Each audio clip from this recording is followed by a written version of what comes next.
UFC 312 is in the books. Tatiana Suarez loses her undefeated streak against Weili, who just goes from strength to strength. And Plessis shows why he is still the king at middleweight after destroying the nose of Sean Strickland and maintaining his 185-pound belt. This is MMA from London to LA, the UFC 312 recap. Let's get into it. Let's rock it.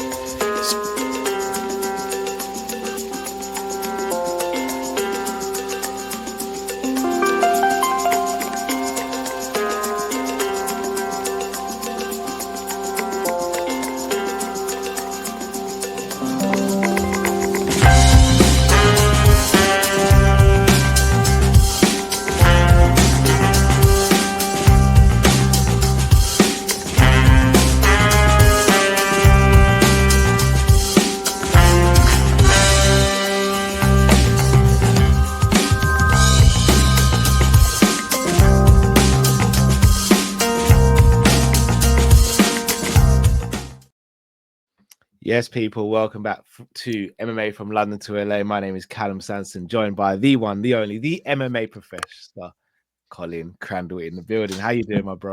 Doing great, bro. Doing great. Always a pleasure to be here with you for MMA from London to LA.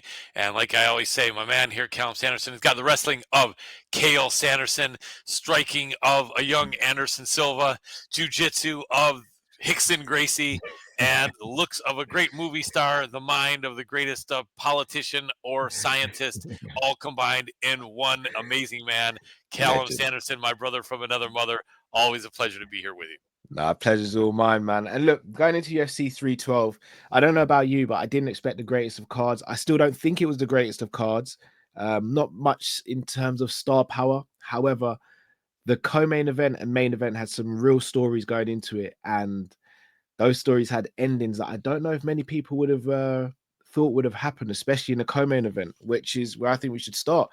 Weili defends her strawweight championship again. Is now tied with Joanna Champion for the most title wins in that division with 6, and she beat Tatiana Suarez and takes her O. What's your thoughts on that fight and Weili's performance?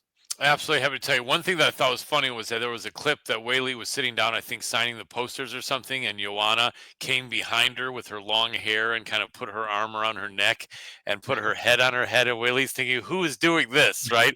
And then she looks up and she sees it's Joanna, and she gives her the big hug and everything, and they talk. I thought that was very cute. So the thoughts about Weili, yeah, evidence was that fight could have gone that way unless somehow the wrestling of Suarez could have overcome Weili's game. And I thought it possibly could have, but, and I'm always cheering USA, so I was cheering for Suarez. But it really seemed like Weili's wrestling had gotten so good with all the time at Fight Ready with Henry Cejudo and with her striking advantage. Yeah. It was just too much. She was too balanced. In wrestling, Suarez would win 10 times out of 10, although Weili probably wouldn't get completely smoked in just a wrestling match, but Suarez would have won. But with striking involved in it, it was just too much of the advantage to the Chinese champion, Weili Zhang, or Zhang Weili, if you will. And a very nice woman. I've never had a chance to talk with Suarez. I'm sure she's nice and, go USA. But Weili Zhang, a very nice person and a great champion, and she looked like it in that fight, and not as exciting as some of us had hoped, but Suarez hung in there with a bad cut on her knee, and Patchy Mix, her boyfriend, mentioned that she was really bleeding and hurting from the beginning with that injury, and among other things, and she did hang in there, but yeah, definitely dominant victory by the current champ, Weili Zhang. You look at Suarez, who's probably been the most unlucky athlete in the UFC, maybe apart from Dominic Cruz when it comes to injuries. Obviously, battled and beat cancer as well, and then she gets this horrible, gnarly cut in the fight when it looks like she took her down and got her leg caught on the cage, maybe, which is why the cut happened. However, do you think her inactivity over the past few years was a big factor in this fight? And do you think with more activity, she could have made it a closer fight? Well, she may have been eating a bit too much fish and chips during that You had to throw that in there. You know, I had Yeah. to, yes, I do think so. In the mid 30s, it's not good taking time off. I think there's a factor that shows if you're in your 20s, time off can be okay. You're not losing your reflexes, and you're getting some rest from the wear and tear on your joints and tendons and ligaments and muscles, and you know, but not really as much coming back from your 30s. You know what I mean? And it just, so yeah, I think that was a factor. I think she wasn't as sharp as she had been, although uh, just a bit of a factor. I don't want to think it was completely because Weili had the more balanced game for sure. But I think Suarez, had she been able to keep on going and not only fight twice in 3 years or three times in 5 years, I think she perhaps could have done a bit better. I don't know it would have been enough though to beat Weili, who just had the superior game. Completely agree with that. Now, in the strawweight division, obviously Weili's a champion. She's just beaten number one ranked Tatiana Suarez. She's beaten Yan Xiaonan. She's also beaten Jessica Andrade and Amanda Lemos, which make up four of the top five, excluding her. The only other person she hasn't fought and beaten is Virna Jandiroba. However, Colin, I want to ask you a question. We're always hearing about super fights and crossover fights and cross-divisional fights. Surely Weili versus Valentina is the fight to make. Yeah, indeed, without a doubt. No one probably cares about Virna Jandiroba, unfortunately, and I don't mean to say that without giving respect because she's a very good fighter. But Yeah. yeah, that's the big fight to see if Weili can be the second ever women's double champ, and I think it'd be maybe even more impressive than when Amanda Nunes did it because there really was not a lot for her to have beat at 145. Yeah. Kayla Harrison wasn't there, and now Kayla's at 135, but nevertheless, Kayla wasn't there. And I'm not saying who Nunes beat at 45 wasn't good, but this I think would be a huge accomplishment if Weili could go up and beat Valentina. And you know what's interesting is Weili is 34. This is 35, but John Anik mentioned she said there's a mistake and she's still 34, whichever. Valentina, I think, is like 37, and by the time they'd fight would be 38, maybe even perhaps or 39, Yeah. right? So I think it's actually a good time, but then in reality, Weili probably will not have beaten the very best Valentina. But still, hey, Valentina several months ago, last year, looked very good in recapturing her title against Alexa Grasso, and she is the bigger girl for sure. But yeah, that's the fight to make, I think, for sure. Manon Fior would probably rather not that not be the case. But in all honesty, I think money wise, probably for the UFC, it makes most sense, and that's what the fans would want to see for sure. You also look at the calendar at the moment as well. International Fight Week for that fight looks like could line up quite nicely in Yeah, July. it would be That for me brilliant. could be a fight to make. Yeah, I'd love to be there. Perhaps I will if that happens, or even if it doesn't. Indeed, indeed. Right, we'll move on to the main event and then we'll move back down the card. Sean Strickland, a year ago, went into the fight with Jacobs Duplessis as the champion after having a massive upset victory over Israel Adesanya. And he lost that fight at the time against Duplessis on split decision, 3 rounds to 2 on 2 of the judges' scorecards. Now, the common consensus going into this fight was that Sean hadn't really evolved, but was still really tough to beat, whereas Dracus had evolved and is probably the most unorthodox and awkward fighter in the whole of the UFC 2 fight. I had Dracus winning this fight, but I didn't expect it to be this one-sided. Do you think Dracus has just evolved that much, or do you think he's just now figured out Sean Strickland? Do you think this could be a problem for Strickland going forward? You know what? That's a very, very good question. Excellent question, Callum. I think possibly a bit of both. I think Drickus has improved. His confidence is sky high. He just keeps winning. He keeps being able to find the key, if you will, and find the solution to his opponent. And I think he also knew what chance Sean had to bring. It's just too bad Sean couldn't have mixed in kicks. Drickus was doing that, but not Sean. But that's not Sean's game. In all honesty, yeah, this fight was not as close as the first fight. The first fight, I actually thought Sean won, although it was quite close. I did This, as well. yeah, a lot of people did, but this was not the case. And Sean did tough it out with that broken nose, man. He just didn't look like he was looking for a way out at all. There's no quit in him. So respect to him for that. I think that is, yeah, probably Sean will never beat this opponent. I feel going forward. Drickus is really, really good. It's going to be interesting to see him. I don't know about having him go against Pereira. I think that's not going to happen. Pereira is looking more like for heavyweight, but I think Hamzat is there, and that would be a hell of a fight. And so, but yeah, I think that yeah, it's unfortunate. Both the main and the co-main were one-sided. And I was going to mention that it's always frustrating because we like to see a Yeah, back and forth. yeah, They were both one-sided, but they both went to decision without much of a chance of stoppage on either end. And but good show, good work by all of them. But yeah, I feel probably Suarez will never beat Weili Zhang, and Sean Strickland will never not only probably never beat Dricus, never get the shot, but it would never be as close as it was that first time. So that will go down as the best chance Sean had. And in all honesty, they could have given him that decision. I hate when it goes that way in the rematch, but it does. There's a knack in both yeah. boxing and MMA. You get perhaps robbed or edged out of a decision you somewhat deserved, and instead of getting revenge in the rematch, you lose convincingly in the rematch. Yeah. It was Is like what that I with Holloway and Volkanovski in their yes, third fight. The second indeed, fight, I thought Max edged it in the second fight, and then the yeah, third fight was a complete shutout. Same yep, with Makachev and Volkanovski. yeah, First right, fight, slow. right. Second fight, absolute shutout. And you hate that because you want justice for the guy that didn't Yeah, get the decision he should yeah, have, yeah, and then they don't get it. Sometimes they do, but indeed. in these particular cases, no.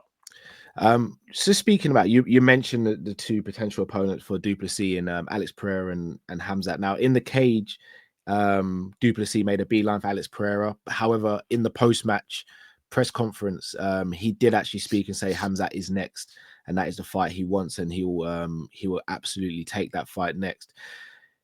Dracus Duplessis going into the fight against Robert Whittaker was the underdog. Duplessis against Israel Adesanya was the underdog. If I'm not mistaken, going into the first fight against Strickland was the underdog. He will probably go into the fight against Hamzat as the underdog. For consistency there, but also consistency from the other side is that each of those fights, Dracus Duplessis came out the victor. Do you think he can almost turn back the challenge of the boogeyman in Hamzat Chimaev? And do you think his gas tank could be the key to doing that? Indeed, it is possible. It's an exciting matchup. That match, I don't think will be one-sided. Um, uh, Dricus is a big man for 85. You could see the difference. Mm, He looks like he was at least 10 pounds, 5 kilos more than Sean in there. yeah, And they say he's cutting from 215 pounds or more to make yeah, 185. Although several guys I think maybe are in that area, but still some aren't. Sean yeah, isn't, I'm pretty sure. Maybe 220 even for Dricus. Um, yeah, he's going to be the shorter man by about an inch and a half or two to Hamzat.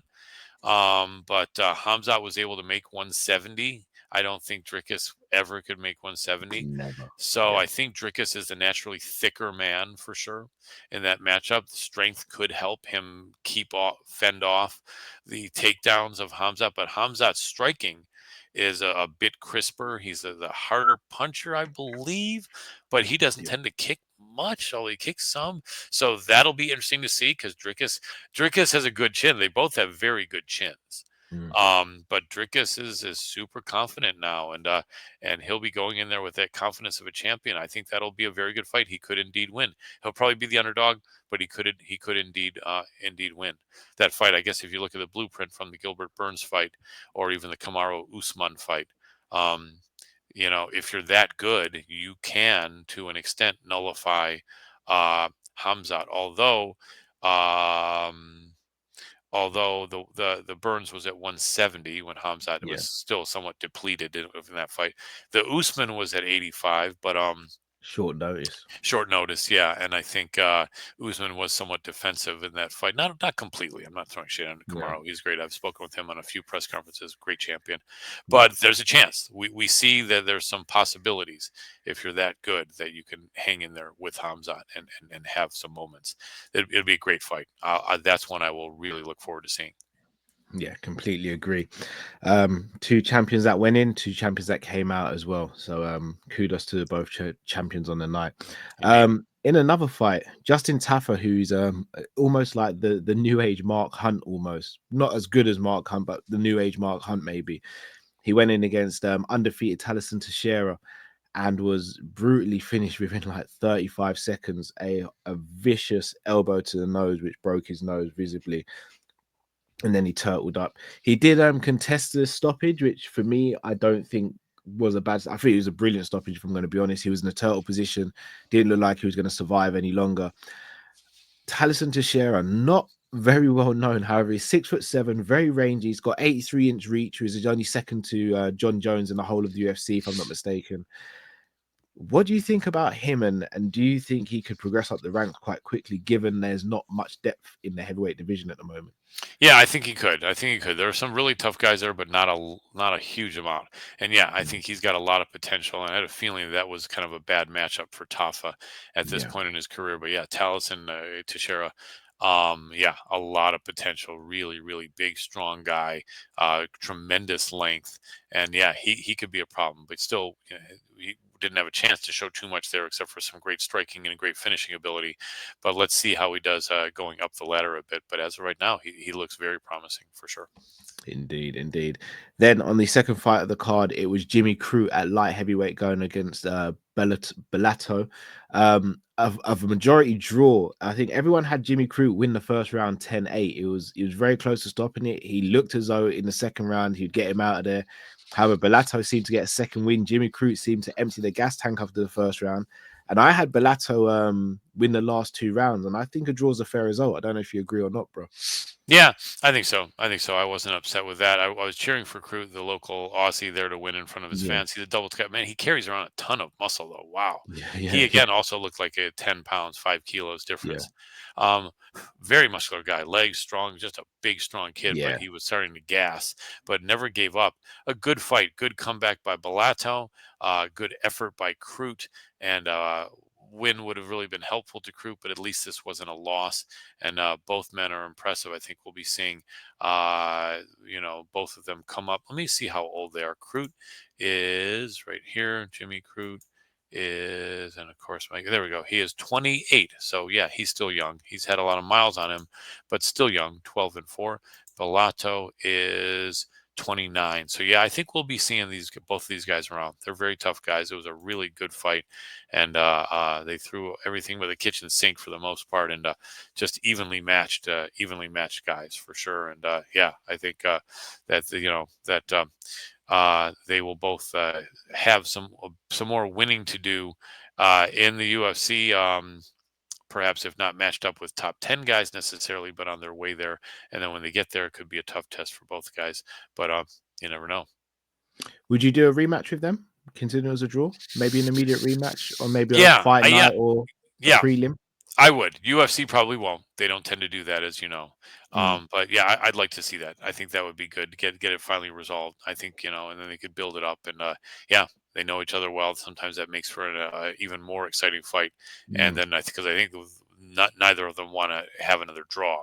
So yeah. yeah, I would like to see that. That's a good call. I hope we see it. I think there's a slight chance, but maybe not great. But how about you? Would you like to see that? Yeah, I would like to see it. I'm a bit like you. I'm a bit old school. If there's a draw, then I think you need to resolve it and you need to go again until you find a definitive winner. So that way they can both move on. Because I mean, if Bellato wins that fight, he takes Jimmy Crute's spot in the rankings. Jimmy Crute doesn't. If Jimmy Crute wins that, then he can go, well, I want to look up in the rankings. On a draw, neither of them can really demand anything, and they're kind of at a stalemate.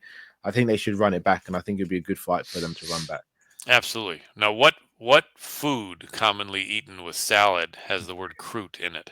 Croutons. Nice. There we Yeah. go. I love that. Got to test your brain, and of course, And what word would you get if you added an R to his opponent's surname?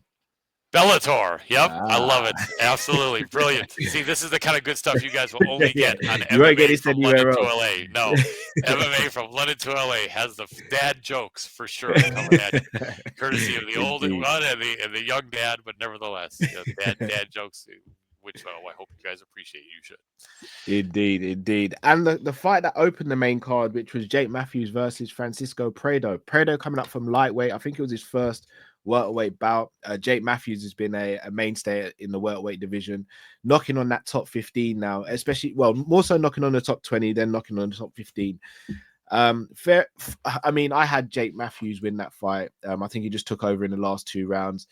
What next for the Australian, who was on a bit of a tear, then sort of had a little bit of a dip, and now is sort of back on the rise again? What would you do in terms of matchmaking for Jake Matthews next, maybe? Oh man, well, he's tough. He's a really tough kid. I'm glad he got that win. I was cheering for him to win in front of the hometown Australian crowd. The Celtic or Celtic kid, if you will, is 30 years old, 21-7 record, is on a 2-fight win streak. He had a close fight with Michael Morales, who's actually really killing it. Matt Yeah. Semmelsberger lost, and Semmelsberger, by the way, has been released, unfortunately. And then he lost to Sean Brady, but he's not ready for that yet. Who would be good for Jake Matthews? That is a really good question. At welterweight, you know what I mean? I think he called out Neil Magny. Was it him? I think it may have been Okay, him. so just looking at Tapology's website, so he's currently ranked number 25. Neil Magny is ranked number 18. Neil Magny doesn't have a fight. I mean, yeah, I like the fight. Yeah. If I'm not mistaken, is Michael Chiesa retired now? Yeah, I believe so. I believe so. I'm not sure, but I think so. Another fight I don't dislike is Jake Matthews versus Ponzinibbio. Ponzinibbio is ranked number 22. Hmm. Yeah. Recently had a fight as well, won via TKO. I think Yeah. their timelines could match up quite nicely. Obviously, Ponzinibbio's last fight was against Carlston Harris at in January 11th, the first fight card of the new year. I would quite like seeing that fight, if I'm going to be honest. I'd like that. That would be fire. That would be a Good really, name really for good Jake fight. Matthews as well. Ponzinibbio is a big name in that division still as well. Without a doubt, without a doubt, those would be good matchups. I'd love to see both of those. And I wanted to throw out there that the opponent here who lost, Prado, was only 22 years old, and they Yeah, haven't he's done him actually. any favors. Yeah, they've started him out with very tough opponents Mm, in the UFC, with his first opponent having been no, actually he went back a bit. So yeah, I mean the fighters he's fought, Jamie Malarkey, when Jamie was still doing at least yeah, adequately or pretty well a couple years ago. He did beat Otman Izatar. Daniel Zellhuber is a killer. And then Jake yeah, Matthews, they've done him no favors, especially literally he was fighting these men as when he was 20 and 21 years old. And now he's just 22. So I think he has a future. He's a tough guy. He looks a little bit like a Argentinian version of Drew Dober, kind of yeah, in the face, right? And yeah. That's a great shout. yeah, yeah, and I definitely think that he has a future. It's just a bit unfair they've matched such a young guy up against these killers so quickly. I hope he's not got discouraged, because I think he definitely has potential to be really good if things Yeah. break the right way. But I think give him a bit of a softer touch in the next fight. But yeah, Jake Matthews, Ponzinibbio, or Jake Matthews, Neil Magny, and there's probably a few other guys that I'm forgetting. But yeah, Jake, I think is at 30 has come into his own, and I think is ready to try to climb the ranks and at least get into top 15, if not top 10, at some point. Yeah, I'd also like to see Francisco Prado move back down to 155. I think you Yeah, could see a massive size discrepancy with those two men in there. yeah, And indeed. again, at 22 years old as well, he should be able to make the weight pretty fine. I think so. He's At five short of foot that weight. ten, at 5'10", Yeah, just a slightly tall lightweight, but not crazy yeah, tall. So yeah. yeah, I mean, I would think so. Makatev's 5'10", isn't he? Yeah, So yeah. So yeah, he yeah. should be able to make that weight and I, be absolutely fine. I'd like to see him go down back to 55 and just hone his craft a little bit more. And then as he gets a bit older and finds it more difficult to actually make the weight, then maybe move up to 170. But at yeah, 22 to make that weight jump now, I think very early in his career, and he's very undersized for that division. He's still not got his man strength yet. He's yeah. not even Right, fully developed in his muscle frame yet. Probably won't right. do that until he's about 29, 30. So Yeah, at yeah, early I'd as like to see him 28. go back Yeah. down. I agree. Yeah. Not only that, but didn't it appear there was about a 2-inch height difference between them? Yeah. Where, Yeah. but it has Matthews as 5'11", so I bet you Prado is more like 5'9". Yeah, I reckon so. But in I terms think of so. weight difference, it looked like a massive weight Yeah, it did. discrepancy. It did. Once again, at least maybe 5 kilos, 10 pounds, or more than that, even. Yeah. Yeah. Yeah, I agreed 100%. So yeah, both definitely have potential. But yeah, Matthews moving on, Prado back to the drawing board a bit, but I would agree should be back to the drawing board at lightweight. I would hope so. A lot of potential though for a 22-year-old, really, really, really tough guy, Yeah. talented Indeed, kid. indeed. If you haven't already, guys, do smash the like button, subscribe if you're new to the channel as well. Next week we have another very good card. This time will be headlined by Jared Cannonier versus Gregory Rodriguez. So I just want to go through a couple of these fights with you, bro, and just get your Sure, thoughts on it. sure. So the first fight I want to bring up is Rodolfo Vieira versus Andre Petrosky at Yeah. middleweight. Wow. Yeah.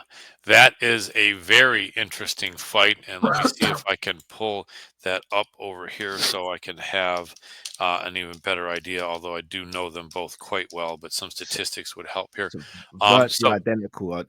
So both. So Rodolfo Vieira's 35, yep. Petrosky's 33, both 6 foot on the dot, Yep. 185 pounds. Both have 73-inch reach as well. Yep. So virtually identical Yeah, statistics. and they're Wow. both black belts in Brazilian Jiu-Jitsu. At Yeah. least I'm pretty sure Andre is a brown or black. Yeah. Petrosky is a high level black belt. It's not Petrosky. Vieira is a high level Yeah. black belt. So Andre is a strong guy and good at his jits, but I believe he recently was. No, he was not submitted by anyone. He was knocked out. But you know what? It would be interesting because Petrosky is a very strong guy, a very nice guy too. I've talked to him, interviewed him on a few occasions. Vieira, though, wow, 12-3. Petrosky has only four subs though. Interesting, out of 12, and four Yeah. He's more of a wrestler KOs. slash ground and pound artist, Right, I'd say. exactly. So Although he does know his jits, he does know his jits. yes, But yes, but definitely. Vieira is, wow, yeah, out of 10 wins, 9 subs. Yep. The Yeah. only time that he didn't sub someone that he beat them was Chris Curtis, and then he did get subbed by Anthony Hernandez, but that's when he was hurt really bad. And Fluffy's a tough fighter. Wow, this is a tough fight. I think Vieira would be favorite coming off of 2 wins, Armin Yeah. Petrosian and Cody Brundage. However, Andre is coming off of 2 wins as well, actually, but against Josh Fremd and Dylan Budka. Not quite as impressive. You know what, though? Probably, yeah, you know what? It's probably going to be like a slight favorite to Vieira. But I think this is a very good fight. I think it's a very good fight. Andre, a couple of years younger. They both really need this win. Andre having had the 2 losses to Michel Pereira and Jacob Malkoon, and then Vieira having had his 2 losses against Fluffy. Anthony Hernandez. Hernandez, and then Chris Curtis, who he did lose to. I think I misspoke a minute ago. He lost to Chris Curtis. And so who is it that he beat? Not by submission. It was, yeah, someone way back that he beat by TKO. So in all Yeah. his wins, they're by finish. Yep, 9 submissions and 1 TKO. Interesting. Interesting. It's going to be a really good fight. I'm cheering for USA and Andre, but this is a tough one. Vieira's a Very tough, tough. tough Yeah. guy, and it'd be interesting to see if Andre's fine with being on the ground with him. If it is, I don't think he's going to want to be on bottom against Vieira for sure. You've also at middleweight got Edmund Shabazian, who was seen as one of the brightest new and upcoming fighters in the division at one stage, going up against Dylan Budka. Is this kind of, I know I've said this a few times, we've probably all said this a few times. Is this now or never for Shabazian to start putting a winning run together so he can potentially realize the potential and the hype that was given to him when he first broke through? Yeah, indeed. And I interviewed Edmund early on when he was doing really well on 2 or 3 occasions. Really good kid, and he got matched up too tough Yeah, for him. He didn't horribly really have the matched up. grappling skills. Yeah, it's unfair, unfortunately, for a young guy. So let's look at Budka. Budka's 25 years old only. The Mindless Hulk is I his love that. nickname. Gotta That's a love great that. Yeah. nickname. And 5'11" and middleweight, and 7-4 with 2 subs, 1 knockout, coming off losses to Cesar Almeida and Andre Petrovsky, who's also on that card.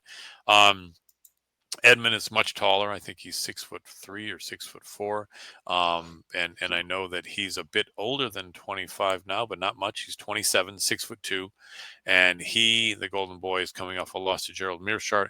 He beat AJ Dobson. Before that, he lost to Anthony Fluffy Hernandez, beat Dalcha Lungiambula, and then had the 3 losses in a row. But to Derek Brunson, Jack Hermanson, and Nazardine Imavov. Yeah, this is do or die for Shabazian. And Budka also with his back against the wall with 2 losses in a row and only being 25. I hate to say it, but I think the loser of this gets cut, and I'd rather that Mm. not be the case. I really don't want to have anyone lose their job, and I don't wish it, and I hate to even speak it into existence. So I don't feel like I'm doing that, but they're both going to be fighting really hard. They need this win, and but in the UFC, Budka is 0-2. Yeah, so 0-3 probably means you're out. But Shabazian has more losses now, I think, in the UFC than wins. Let me see. He's got 1, 2, 3, 4, 5, 6 wins and 1, 2, 3, 4, 5 losses. So Mm. with this, he'll then be 6-6. So difficult situation though. They're both going to fight hard. I Yeah. hope it's a really good fight. Cheering for Edmund because of having interviewed him. They're both USA, but cheering for Edmund to come back and make a statement. I think he probably will. I always fade people in betting that are under 26, and Budka's 25 and Edmund's 27. Hence, I think Edmund wins that one, but they're both going to be fighting really hard. I hope they both have a good performance. Yeah, I hope it's a good fight. I mean, you look at some of the people that Shabazian's lost to. Derek Brunson, when he lost to him, was on a bit of a tear himself. Jack Hermansson's no easy day at the office for anyone. Imavov, we just saw what he did to Israel Adesanya. Fluffy Hernandez, we saw what he did to Michel Pereira. Gerald Mershaft, we know what he's about. He's had a really tough run of fights, man. And yeah, I like Edmund Shabazian. I do hope he can put a winning run together. I do too. Very polite guy. Nice young man. Nice young man indeed. And I cheering for him. Another fight I want to speak about: Calvin Kattar versus Yusuf Zaval in the co-main event. Calvin Kattar was on a real tear before he came up against Max Holloway, and then since then he's been unfortunate with injuries and a loss to Aljamain Sterling. However, he goes into this fight against another striker, and you'd think against another striker he could have some success.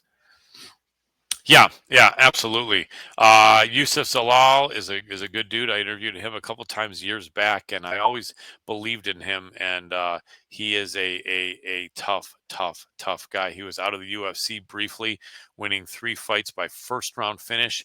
Came back promptly, finished Billy Quarantillo in the second round. Jarno Aarons in the first round, and then Jack Shore, who I think is a Brit, right? Jack Shore. Yes, yeah. Yep.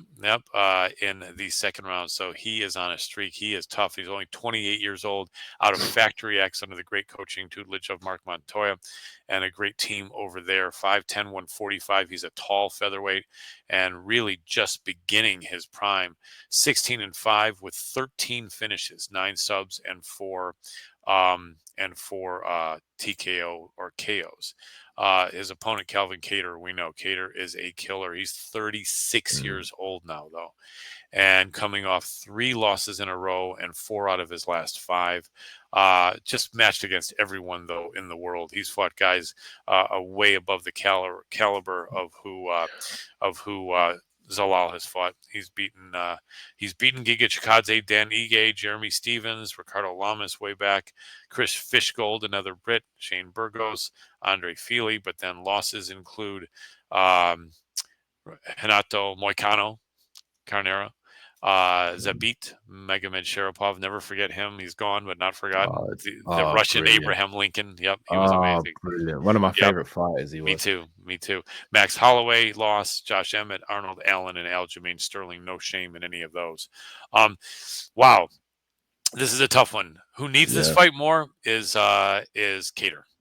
As the 8-year-older fighter at 36, he needs this win. 4 fights in a row. They might even cut him. I'd hate to think that because he's put on so many great shows for the UFC. Yeah. But either way, his paychecks will be getting smaller and smaller, and that's unfortunate. I hate to see that happen. So I think in this one, it's Kattar's time, unless he's lost a step. If he's lost a step, he can definitely lose this. But Zalal has been meeting up with not much resistance in his last few fights, and there's going to be a hell of a lot of resistance here. So it could be close, or it could be one-sided in favor of Kattar.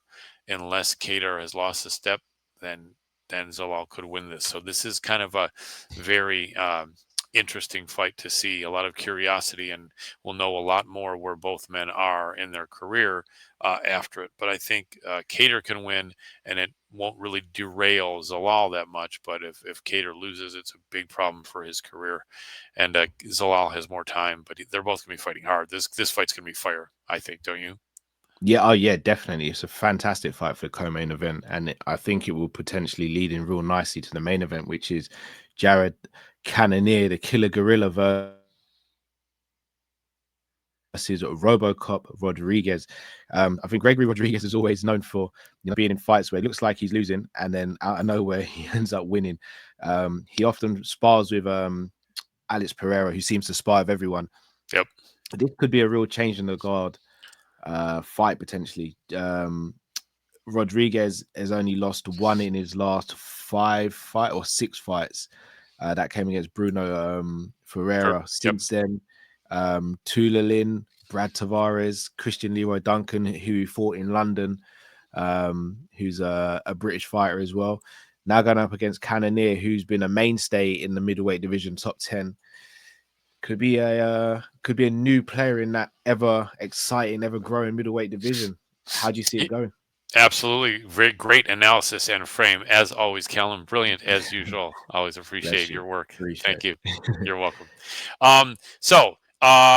This is an interesting matchup. And RoboCop, everyone loves him. How can you not? He did get caught by Ferreira, but you can get caught, and it doesn't mean anything. People were worried. Does that mean he has no chin all of a sudden? No, not at all. He just got caught on the sweet spot. And he's 32 years old, 6'3", 185 out of Killcliff, and they've got so many great fighters there now. Right? You know, they're killing it. Killcliff is perfect. They're stacked. You know, how can you not be happy when you got Alex Pereira to be a training partner with you? You know, the champ. Cannonier has got to be 41 now, I think, 40 or 41. Let's take a look. I know he hit 40, I think, somewhat recently. And he's 40 years old, but March 16th he'll be 41, nearly 41. Lost his last two to Caio Bajalio, who's a very good fighter, and Nasruddin Imavov, who, as we know, is a very, very good fighter. Before that, beating Marvin Vettori, Sean Strickland, lost to Israel Adesanya, lost to Whitaker, beat Derek Brunson, Kelvin Gastelum. Such a tough guy. But he did look like it looked like he had lost a step a bit against Bajalio. You know what I mean? The Imavov fight was stopped early, in my opinion. That was a bit of a contentious decision. But I mean, Bajalio, though, he could be the next in line. So he could. That defeat might age like wine, or it could age like milk, depending on how. Yeah, I mean, the bottom line is how much of it was Bajalio, what he was doing, and how much of it was Cannonier possibly losing a step. I actually think possibly both. I like Jared Cannonier. I really do. He's a good dude, and RoboCop is awesome. I'm going to cheer USA as always. You know, for the killer gorilla Cannonier. Also cheer for the older guy as always. But this is a tough fight. It would seem on paper that this is a fight that will be kind of a passing of the torch, if you will, from the 40-year-old to the 32-year-old. And so Rodriguez should be favored. I mean, coming off 2 losses is Cannonier, and coming off 3 wins and 5 out of 6 is RoboCop. And but man, the people that RoboCop has fought, like, who would be the best? I mean, he lost to Petrosian, and Petrosian's good but not brilliant. And then he's beaten Chidi and Jaquani. That was amazing, where he got that flying knee in the forehead and just took it like nothing. Yeah, that was a horrible cut. You could literally see the vein in his forehead. Yeah, that was insane. Yeah, Chidi's got some power and explosiveness. You'd probably say Brad Tavares is his best. It would have to be, yeah. And he did stop him in the 3rd, but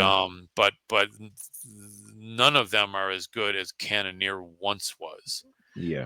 But at almost 41, is Cannonier that good now? I think he isn't, but he's good enough, and he's crafty enough and experienced enough that this is going to be a challenging fight. If forced, I would say RoboCop should win it. But Cannonier, if he's motivated, can make it a really rough time in there. And I think it's a really cool main event. I love RoboCop in a main event, and they're giving Cannonier a shot here. If he loses, they'll probably be encouraging him to retire, if not cutting him. And I hope it's not cutting him, but you know, he'll probably get the talk from Dana saying you're 41 a month from now. You know, but maybe I'm wrong. And I like Jared Cannonier, huge respect to him. And it's I'll be cheering for him, USA, and the older guy. Go old guy, go USA. Gonna be tough. But you wouldn't be shocked. I wouldn't I wouldn't bet my house on RoboCop, but I would think he's probably, the age difference and the trajectory that they're on is a bit different. How about you? Well, you look at his middleweight division, and if RoboCop's able to win, he's currently ranked 17th in Tapology's rankings. He would go to number 7 in the rankings, one behind Bajalio. Now, I think RoboCop is going to get the job done. But again, I wouldn't be shocked if Cannonier did it. But I think it's going under the radar how exciting this middleweight division has become. I personally think it's the most exciting division at the moment in the UFC. It just hasn't got the star power as such at the moment. But I think you look at the division, it feels like a real change in the guard. Imavov is up there, Strickland's up there, Chimaev's up there now, Bahalio, if Robocop wins, he'll be there. Brendan Allen, Delize, Anthony Fluffy Hernandez, Bo Nichols now in the top 15. I think this division could become the premier division, and it is really heating up quite nicely. And that you look at people like Izzy and Robert Whitaker, who have been mainstays in that division, it could be quite dangerous for them. They're in a bit of a precarious position, especially with both of them coming off losses as well. Yeah, indeed. Very good assessment. Yeah, there's a lot of new blood in there and scary guys. Bahalio is amazing. You know, RoboCop, Hamzat, the champ, Duplessis, still Izzy and Whitaker are around. You know, Strickland either also could have some good fights with these guys. Yeah, Could be good, you know, possibly barometer of how good they are. Yeah, and so I know I've left out a few, but there's some very, very good guys at 85. And then, yeah, Vieira and Petrovsky, whoever wins that essentially is in the thick of it to an extent. So yeah, it's definitely becoming an exciting division. I like to see that with 185 for sure. And going to be some sick matchups. I think they're going to be fire. They're going to be lit, as everyone says, I think, coming up here in 2025. completely agree. Completely agree. Well, bro, that's another episode of MMA from London to LA. Anything you wanted to speak about before we say au revoir to the people? I appreciate it. You guys look me up. I am the MMA professor, but I'm also the MMA journalist. And if you guys want to follow me, I've got a good following on Meta and X, and YouTube is coming along. Nowhere near my brother here, Callum, but we're trying to creep up on 1,000 subscribers. We're putting out a lot of cool viral content. What I've done is use my old Generation X memory bank from following MMA from the beginning, and I'm putting out content with the help of an associate that is some of the coolest knockouts, unique moments, and most incredible submissions, crazy call outs, and unique assorted stuff from combat sports on my channels. You guys got to look at it. A lot of it's going viral, and I appreciate it so much. And so MMA journalist 1 on Instagram, the number 1 MMA journalist on YouTube. Also Colin Crandall, MMA wherever you go. Facebook, Colin Crandall, the MMA journalist, but at Colin Crandall 33, as you see here on X or Twitter. Yeah, thank you for letting me shout. Well, we're co-hosts here anyway, so I guess we'll shout out what we want. But thank you for indulging me, I'll say. And yeah, so follow me in all those places if you will. And if you want to follow back, let me know. I will do that. I'm not trying to play that game, and I don't unfollow someone that I follow like some of these guys are doing. So let me know. And just keeping on rocking. Was credentialed media for UFC 311, and will be credentialed media for more events coming up. Nothing determined as of yet. Callum, my associate, should be representing me and representing us. What am I saying? Me representing us here in England. We're working on getting the credential for the event there, and Callum is amazing. And I will throw it to Callum to throw out all the stuff. You guys probably know him, but go ahead and throw out all your great stuff too, Callum. Yeah, so just in the process at the moment of building my YouTube channel on around 4,500 subs at the moment, on the road to 5,000. So thankfully it's growing with the help of an associate, a common associate we both have. Also putting out some interviews. I've been fortunate enough to, obviously alongside work with Colin, but interviewing Kevin Ioli recently, and also British world champion boxer or ex-world champion boxer Johnny Nelson. So do look out for that. And then obviously MMA from London to LA, news shows throughout the week, and combat catch up every Tuesday as well with a couple of friends who allow me to indulge in some of the stuff going on in the combat world. So yes, do follow me at the Sanderson Show on all platforms, and obviously follow me here as well from MMA from London to LA. So Colin, we'll be back probably next week now, Yes, unless we'll something crazy happens midweek. But yeah, another show in the books. Thank you as always. You're always gracious with your time and your knowledge and your advice, and just one of the best minds in the game, man. It's a pleasure to do this with you. Thank you, Callum, for saying that. I appreciate you. God bless you for that, brother. And you're very welcome. Always a pleasure. You are a wonderfully talented and knowledgeable mind in MMA, Bless you, man. and representing the younger millennials quite well, as you do. And you guys, this man is going to be around for a long time. So get to know him, because he's not going anywhere but up. So, really God appreciate you, willing. Callum. Always great working with you. Nah, pleasure's all mine. People, smash that like button, subscribe if you're new to the channel, leave a comment. Until we see you again. This has been MMA from London to LA. Catch you soon, people. Take care. Peace.